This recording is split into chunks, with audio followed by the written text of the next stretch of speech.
بسم اللہ الرحمن الرحیم۔ السلام علیکم ناظرین، این بی نیوز کے پلیٹ فارم سے میں آپ کا میزبان نواز بھٹو آپ کی خدمت میں حاضر۔ ناظرین، انتہائی اہم اور حساس موقع پر chief of army staff general Qamar Javed Bajwa کے خاندان کی ٹیکس دستاویزات کا FBI سے لیک ہونا اپنے آپ میں ایک بہت معنی خیز ہے۔ یعنی یہ ایسا موقع نہیں تھا جب جو ہے وہ ظاہر چیف آف آرمی اسٹاف کی تبدیلی ہونے جا رہی ہے اور نئے چیف آف آرمی اسٹاف کا تقرر ہونا ہے، اور ظاہر ہے کہ chief of army staff general Qamar Javed Bajwa 29 کو ریٹائر ہو رہے ہیں۔ ایسے موقع پر FBI سے اتنے اہم اور حساس دستاویزات کا لیک ہو جانا بہت بڑا معنی خیز ہے۔ جہاں یہ معنی خیز ہے، وہاں اگر سچ پوچھیں تو حقیقت یہ ہے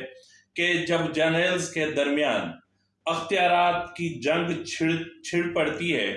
یعنی جب جرنلز کے درمیان اختیارات کی جنگ شروع ہوتی ہے، تو پھر اس میں اس طرح کی لیکس کا آنا سویلین کوئی عام بات نہیں ہے،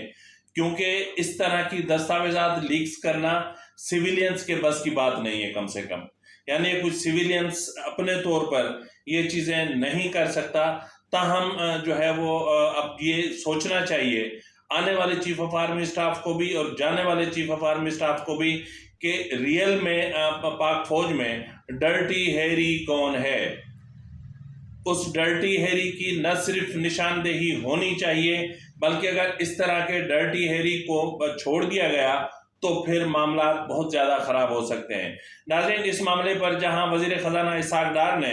FBI میں تحقیقات کا حکم دے دیا ہے اور معاون خصوصی محصولات طارق پاشا صاحب ان سے 24 گھنٹوں میں رپورٹ طلب کی ہے اور کہا ہے کہ یہ دستاویزات لیک کرنے والوں کے خلاف سخت کارروائی کی جائے گی، تو وہاں یہ بات ہمارے لیے، یعنی ہم سیویلینز کے لیے پہلے ایک اور دنیا تھی۔ پہلے ہم ایک اور دنیا میں جی رہے تھے جس میں جو ہے وہ محض ایک محدود میڈیا ہوتا تھا اور وہاں بول نہیں پاتے تھے اور نہ ہی کچھ سننے کو ملتا تھا۔ تو تاہم جب سے یہ سب کچھ ہونا شروع ہوا ہے، تب سے اس طرح کی جو کرپشن ہے یا اس طرح کی کرپشن کے جو معاملات ہیں، یہ کوئی بڑی اہم یا بڑی معنی نہیں رکھتے۔ ناظرین، آسمہ جہانگیر صاحبہ نے ایک بار اپنی اسپیچ میں کہا تھا کہ جس دن فوج کے اندر سے کرپشن کی جو حقائق سامنے آنا شروع ہوں گی، تو تب جو عوام کو یہ جو پولیٹیشنز ہیں یہ فرشتے نظر آئیں گے۔ تو بہرحال ایسی ہی صورتحال اس وقت چل رہی ہے، کیونکہ جو معاملات اس وقت ہو رہے ہیں یہ معاملہ کوئی ٹکے پیسے کا نہیں ہے اور نہ ہی کوئی یعنی 1-2 ارب روپے کا ہے، یہ 12.7 ارب روپے کا ہے۔ یعنی chief of army staff general Qamar Javed Bajwa اور اس کے خاندان کے اثاثوں میں گزشتہ 6 برس کے دوران اپنا 12.7 ارب روپے کا اضافہ ہوا۔ یہ کیسے ہوا؟ یہ اپنے آپ میں جو ہے وہ سوچنے کی بات ہے۔ ناظرین، مطلب ہم کیا کہیں؟ کیا جنرل ایوب کی کرپشن پہ کوئی پردہ ہے؟ کیا جنرل ضیاء کی کرپشن کو ہم بھول گئے ہیں؟ کیا اپنا جنرل پرویز مشرف کی کرپشن کے معاملات ہم سے کوئی ڈھکے چھپے ہیں؟ کیا عاصم باجوہ نے جو کرپشن کی یا جو معاملات کیے، یہ کیا ہم سے کوئی ڈھکے چھپے ہیں؟ اور بارڈر پہ جو ہماری فورسز تعینات ہوتی ہیں، وہاں سے جو اسمگلنگ ہوتی ہے یا اسمگلرز کو جس طرح فیسیلیٹیٹ کیا جاتا ہے اور ان سے کس طرح مال لیا جاتا ہے، تو کیا یہ چیزیں ڈھکی چھپی تو نہیں ہے نا؟ یہ اربوں روپے کے معاملات ہیں۔ اور دیکھیں، اندازہ کریں کہ چیف ایک 22 گریڈ کے آفیسر کی تنخواہ کتنی ہوگی، لیکن ان کی مراد تو دیکھیں کیا ہیں، شاہانہ مراد ہیں۔ ان کے دفاتر، ان کے گھر، ان کا رہن سہن، اور یہاں پہ آپ آ کے 22 گریڈ کے ایک سویلین آفیسر کو دیکھ لیں۔ تو بہرحال جن کو یہ بلڈی سویلینز کہتے ہیں، ان کی اتنی اوقات نہیں ہو سکتی تھی کہ اس حساس موقع پر FBI سے اس طرح کی جو ہے وہ دستاویزات کو لیک کرنا۔ تاہم ایک چیز میں یہاں پہ یہ ضرور کہوں گا، میں کہنا چاہ رہا ہوں کہ ہم سمجھتے ہیں کہ جس طرح پاک فوج کے اندر ہر چیز ایک سسٹمیٹک وے میں ہوتی ہے، تو شاید وہاں پہ کرپشن بھی سسٹمیٹک وے میں ہی ہوتی ہے کہ جس پر پردہ پڑا رہتا ہے اور اس کو جو ہے وہ کوئی نہیں چھیڑ سکتا۔ اور اب تو خیر یہ چیزیں، یہ معاملات، یہ دستاویزات اس وقت آپ اپنی اسکرین پر بھی دیکھ رہے ہوں گے، تو یہ اب عام ہو چکا ہے، جس کو ہمارا جو الیکٹرانک میڈیا یا پرنٹ میڈیا ہے جس نے اس معاملے کو سینسر کر رکھا ہے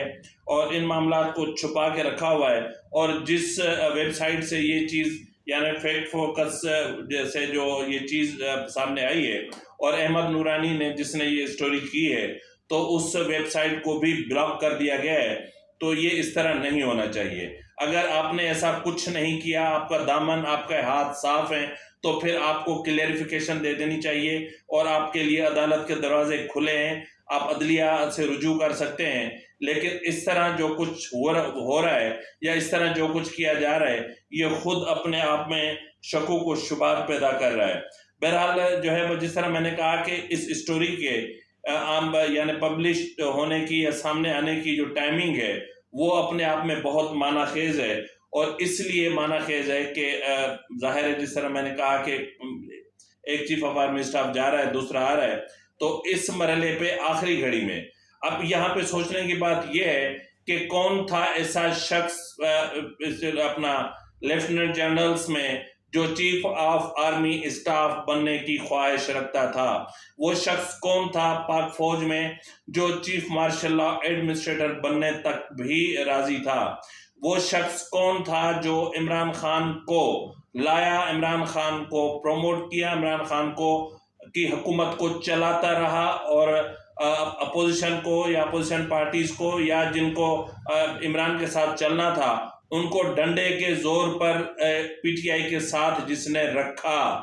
اور اس چیز کو عمران خان خود تسلیم کر لینا چاہیے۔ دوسروں کو جب کہتے ہیں کہ ہم کوئی بھیڑ بکریاں نہیں ہیں کہ ہمیں ڈنڈا ماریں گے تو ہم ادھر چلے جائیں گے، تو اس وقت بھی جو پارلیمنٹیرینز تھے وہ کوئی بھیڑ بکریاں نہیں تھیں کہ جن کو آپ کے کہنے پر ڈنڈوں سے ہانکا جاتا تھا، اور جب ان کو کہا جاتا تھا آپ کی طرف آ جائیں تو آ جاتے تھے، اور جب وہاں سے کچھ نہیں کہا جاتا تو آپ کو ڈھونڈنے سے نہیں ملتے تھے۔ آپ بجٹ تو کیا، آپ ایک بل پاس کروانے کی پوزیشن میں بھی نہیں تھے۔ تو بہرحال اس وقت جو ہے وہ اس ڈرٹی ہیری کی تلاش تمام ضروری ہے، اور جس طرح میں نے پہلے بھی کہا کہ ڈھونڈا جائے کہ یہ ڈرٹی ہیری کون ہے جو پاک فوج میں بغاوت اور تقسیم پیدا کرنا چاہتا ہے، یہ ڈرٹی ہیری کون ہے جو 5ویں نمبر سے پہلے نمبر پہ آنا چاہ رہا ہے، اور یہ ڈرٹی ہیری کون ہے جس نے مسلسل سیاسی جوڑ توڑ اس لیے کی کہ اس کو چیف آف آرمی سٹاف بننا تھا، اور قواعد و ضوابط کو ایک طرف رکھتے ہوئے۔ اور وہ ڈرٹی ہیری کون تھا جو عمران خان کو 10 سال تک برسر اقتدار رکھنا چاہتا تھا تاکہ وہ بھی چیف آف آرمی اسٹاف رہ سکے، اور اگر اس کی مدت ملازمت ختم ہو تو اس کو بھی ایکسٹینشن مل سکے۔ تو بہرحال جو ہے وہ اس ڈرٹی ہیری کی تلاش کرنا، اب یہ کام خود جو ہے وہ پاک فوج کا یا ان کے جو متعلقہ ادارے ہیں ان کا ہے۔ تاہم اب دیکھنا یہ ہے کہ اسحاق ڈار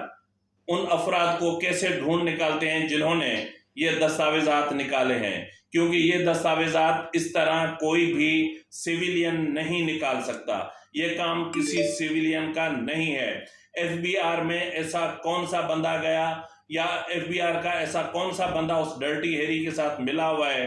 جو ڈرٹی ہیری، یعنی میں معاف کیجیے گا، میں اپنا میجر جنرل فیصل منیر کی بات نہیں کر رہا ہوں، میں کسی اور ڈرٹی ہیری کی بات کر رہا ہوں۔ عمران خان کو شوق ہے نا ڈرٹی ہیری کا، تو اب اس کا اپنا ڈرٹی ہیری اب جو ہے نا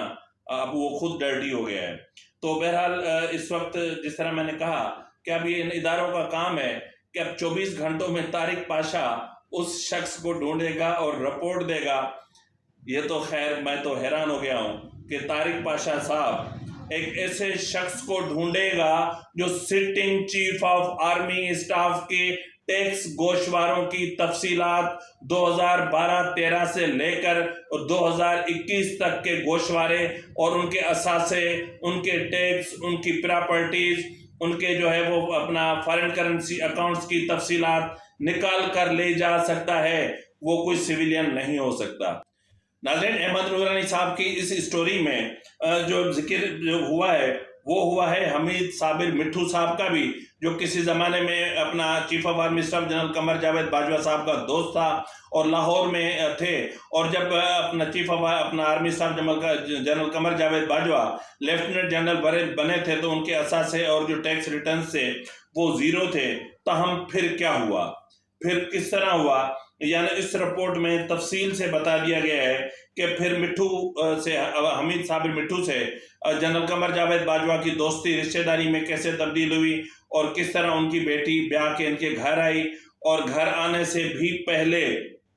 یہ حیران کن بات ہے کہ شادی سے بھی پہلے یعنی ماہنور صابر جو صابر صاحبہ تھیں وہ یعنی شادی سے چند دن پہلے 1 ارب 27 کروڑ کے اثاثوں کی مالک کیسے بنی، جس کے جو ٹیکس ریٹرنز میں ایسی کوئی چیز نہیں تھی، جو ٹیکس فائلر تک بھی نہیں تھی، جو ٹیکس فائلر تک بھی نہیں تھی۔ تو بہرحال یہ اپنے آپ میں بہت حیران کن باتیں ہیں۔ ناظرین، اس رپورٹ میں انتہائی حیران کن چیزیں بتائی گئی ہیں۔ اس رپورٹ میں کئی فارم ہاؤسز کا ذکر ہے، اس میں جو ہے وہ سرمایہ بیرون ملک منتقل کرنے کا ذکر ہے، اور جائیدادیں خریدنے کا تفصیل سے ذکر کیا گیا ہے، اور اس کے علاوہ جو ہے وہ اس میں خریدے جانے والے تمام پلاٹس کا تفصیلی ذکر ہے کہ کون سا پلاٹ کتنے کا تھا اور کتنے میں ظاہر کیا گیا اور اس کی مارکیٹ ویلیو کتنی تھی۔ اس میں ان تمام فارم ہاؤسز کا ذکر ہے جو اسلام آباد سے لے کر کراچی تک تھے، اور اس میں جو غیر ملکی جو ان کے اثاثے ہیں ان کا ذکر ہے، اور اس رپورٹ میں ان کے جو فارن کرنسی اکاؤنٹس ہیں ان میں جو ٹرانزیکشنز ہوتی رہیں اور ان اکاؤنٹ کی جو تفصیلات تھیں وہ سب کی سب بھی اسی میں شامل ہیں۔ اور اسی رپورٹ میں جو ہے وہ صرف یہ جو پلاٹس اور فارم ہاؤسز اور ان چیزوں کا معاملہ نہیں ہے، بلکہ یہاں کمرشل پلازوں کا بھی ذکر ہے، یعنی کمرشل پلازا بھی خریدے گئے، اور یعنی اربوں، میں نے کہا نا کہ 12 ارب 7 کروڑ مطلب بہت معنی رکھتی ہیں، یعنی 12.7 کروڑ روپے، یہ اپنے آپ میں ایک بہت بڑی رقم ہے۔ یعنی جو شخص 6 سال تک کچھ نہ ہو وہ ایک دم سے 12 ارب یعنی 12.7 بلین روپیز کا مالک بن جائے، اس کی فیملی، اس کی مسز سب جو ہے وہ اپنا مالک بن جائے، تو یہ اپنے آپ میں بہت حیران کن مطلب بات ہے۔ ناظرین، اس میں جو ہے وہ 2 فارم ہاؤسز کا ذکر ہے جو 30 کروڑ میں خریدے گئے ہیں، اور 55 کروڑ کا ایک پلازا خریدا گیا، 38 کروڑ کا ایک دوسرا پلازا خریدا گیا، 7 کروڑ کا ایک اور پلازا خریدا گیا، اور 7 کروڑ کا پھر ایک اور پلازا خریدا گیا، 8 کروڑ 80 لاکھ کا ایک اپارٹمنٹ خریدا گیا، اور 12 کروڑ 50 لاکھ کا پھر ایک پلاٹ خریدا گیا، یعنی 9 کروڑ 50 لاکھ روپے کا پھر ایک پلاٹ خریدا گیا۔ Pakistan air force housing scheme جو یہاں پہ برساتی نالے پہ قبضہ کر کے کراچی میں بنائی گئی ہے، اس میں جو ہے وہ ایک اپارٹمنٹ خریدا گیا ہے جس کی مجموعی مالیت تقریباً 9 کروڑ بتائی جاتی ہے۔ اس کے علاوہ 16 کروڑ روپے کے بانڈز، زیورات اور غیر ملکی کرنسی ان پیپرز میں ظاہر کی گئی ہے۔ تو ناظرین، یہ کوئی معمولی کرپشن نہیں ہے، یہ بہت بڑی کرپشن ہے، اور کم سے کم جس طرح فوج میں جس طرح جو ہے وہ نیشنل اکاؤنٹیبلٹی بیورو ہے، جس طرح یہاں پہ جو ہے وہ کرپشن پہ ایک اکاؤنٹیبلٹی ہوتی ہے، احتساب ہوتا ہے، برائے نام ہی صحیح، پولیٹیکلی ہی صحیح یا پولیٹیکل وکٹمائزیشن ہی صحیح، پر ایک اینٹی کرپشن ہے، ایک نیب ہے، اس طرح کے ادارے ہیں۔ لیکن بدقسمتی ہماری یہ ہے کہ ہم نے یہ کبھی نہیں سنا کہ پاک فوج میں بھی اس طرح کا ایک ادارہ ہو، ایک اکاؤنٹیبلٹی ہوتی ہو کہ ایک شخص جس کے پاس کچھ نہ تھا وہ کیسے ہو گیا۔ تو ناظرین، یہاں پہ جس طرح میں نے شروع میں کہا کہ یہ معاملہ کسی سویلینز کا نہیں ہو سکتا، ظاہر ہے کہ جب بات اختیارات کی ہو، بات چیف آف آرمی اسٹاف کے اختیار کی ہو، بات چیف آف آرمی اسٹاف کے عہدے کی ہو، بات چیف آف آرمی اسٹاف کی طاقت کی ہو، تو پھر ظاہر ہے کہ یہ جب آپس میں جب جرنیلز لڑتے ہیں تو پھر بہت ساری چیزیں اندر سے باہر آتی ہیں اور پھر چھا جاتی ہیں۔ لیکن یہاں پر میں آپ کو یہ بھی بتا دوں کہ یہ ایشو 29 تک چلے گا، 29 نومبر تک یہ ایشو چلے گا، اور پھر 29 نومبر کے بعد جب قمر جاوید باجوہ صاحب چلے جائیں گے اور نئے chief of army staff command سنبھال لیں گے، تب یہ ایشو خود بخود پانی میں جھاگ کی طرح بیٹھ جائے گا، کیونکہ اس کے بعد اس وقت میں دیکھیں ناظرین، میں مسلسل آپ کو کہہ رہا تھا کہ نئے چیف آف آرمی اسٹاف کی تعیناتی کو ہر صورت میں متنازع بنانے کی کوشش کی جا رہی ہے، اور یہاں تک کہ جب ان کو متنازع فی الحال اس مرحلے پہ نہیں بنایا جا سکا تو پھر جانے والے چیف آف آرمی اسٹاف کو اتنا متنازع بنانے کی کوشش کی جا رہی ہے، اتنا کرپٹ ثابت کرنے کی کوشش کی جا رہی ہے کہ انتہا سے زیادہ. تو ناظرین میں یہ کہنے پہ یہاں پہ مجبور ہوں کہ یہ آپ جو کرپشن کے قصے ہمیں بتا رہے ہیں یہ ہمارے لیے نئی بات نہیں ہے. ہم سب جانتے ہیں, ہمیں پتہ ہے کہ دفاع کے بجٹ میں کیا ہوتا ہے, ہم جانتے ہیں کہ ایئر فورس کے دفاع کے بجٹ میں کیا ہوتا ہے, ہم جانتے ہیں کہ نیوی کے بجٹ میں کیا ہوتا ہے, ہمیں سب پتہ ہے. لیکن کچھ وجوہات ہوتی ہیں جس کی وجہ سے ہمیں خاموش رہنا پڑتا ہے, اس لیے کہ جس 22 گریڈ کے آفیسر کو سیکرٹری دفاع کے سامنے جا کے یس سر کرنا ہو, اور جس ملک میں وزارت عظمیٰ کا جو فیصلہ ہے وہ پارلیمنٹ کو کرنا ہو, وہاں وہ فیصلے بھی اگر چیف آف آرمی اسٹاف کرے یا پھر جو ہے وہ پاک فوج جیسا ادارہ کرے یا پھر سیکرٹری دفاع ایک اپنے ماتحت کو سر کہہ کر اور اس کے سامنے کھڑا ہو جائے, تو پھر اس ملک میں اس طرح کے معاملات کا ہونا کوئی بڑی بات نہیں ہے, اور یہ ہمارے لیے کوئی چونکا دینے والی خبر نہیں ہے. یہ ایک کلیئر کٹ بات ہے کہ ہمارے لیے یہ کوئی چونکا دینے والی خبر نہیں ہے کہ chief of army staff general Qamar Javed Bajwa نے 12.7 بلین روپے کی, اس کی فیملی نے کرپشن کی, اور فیکٹ فوکس نے کوئی بڑا تیر مار دیا ہے. او بھائی, یہ تو اس وقت تو جرنلز کی جنگ میں یہ چیزیں نکلی ہیں نا, ذرا آپ ان کو بولیں کہ یہ جو پچھلے یعنی جنرل ضیاء کے دور سے لے کر یا اس وقت تک, یا پھر اس کو بھی چھوڑیں, جنرل مشرف کے دور سے لے کر اس وقت تک جو ان کا دفاع کا بجٹ ہے اس کا آڈٹ کرنے دیں. ایک فیئر اینڈ ٹرانسپیرنٹ آڈٹ جو ہے وہ تھرڈ پارٹی سے کروایا جائے, اس کے بعد آپ کو پتا جائے گا کہ واقعی آسما جہانگیر یہ صحیح کہتی تھی کہ جب فوج کی کرپشن کے قصے باہر آئیں گے تو پھر عوام سیاستدانوں کو فرشتہ سمجھیں گے. تو میرے خیال میں اس وقت جو کچھ ہو رہا ہے وہی ہونے جا رہا ہے. اب یہ تو چیف آف آرمی اسٹاف کی بات ہے, تو اگر دوسری جگہیں کھولی جائیں تو پھر بھی پتہ چلے گا. اور اگر یہ ڈرٹی ہیری اس کو کرپشن سے اتنی ہی نفرت ہے, اس ڈرٹی ہیری کو جو ہے وہ کرپٹ آفیسر سے اتنی نفرت تھی کہ ان کی توسط سے یہ سب کچھ ہوا ہے, تو پھر اس ڈرٹی ہیری کو چاہیے کہ اپنے اثاثے بھی ظاہر کرے اور اپنا بھی سب کچھ بتا دے کہ خود کیا تھا, اور ڈی جی ISI تعینات ہونے سے پہلے کیا تھا, اور جب کور کمانڈر پشاور تعینات ہوا تب کیا ہوا, اور اس وقت کیا ہے. یہ چیزیں بھی پھر سامنے آنی چاہیے. جب قمر جاوید باجوہ چیف اپنا لیفٹیننٹ جنرل تھے, ان کے پاس تو کچھ نہیں تھا نا, تو اس وقت آپ کے پاس کیا ہے؟ اور آپ نے ڈی جی ISI کے عہدے پر تعینات ہوتے ہوئے آپ نے کتنا ہاتھ صاف کیا, آپ اپنی بھی تو تلاشی لینے دیں.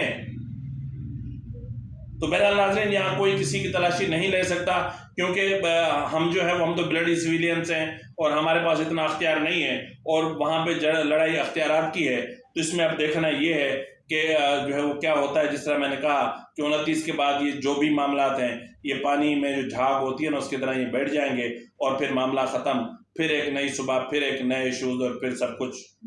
نئے طریقے سے شروع ہوگا. اسی کے ساتھ یہ اپنے میزبان نواز بھٹو کو اجازت دیجیے. اللہ حافظ.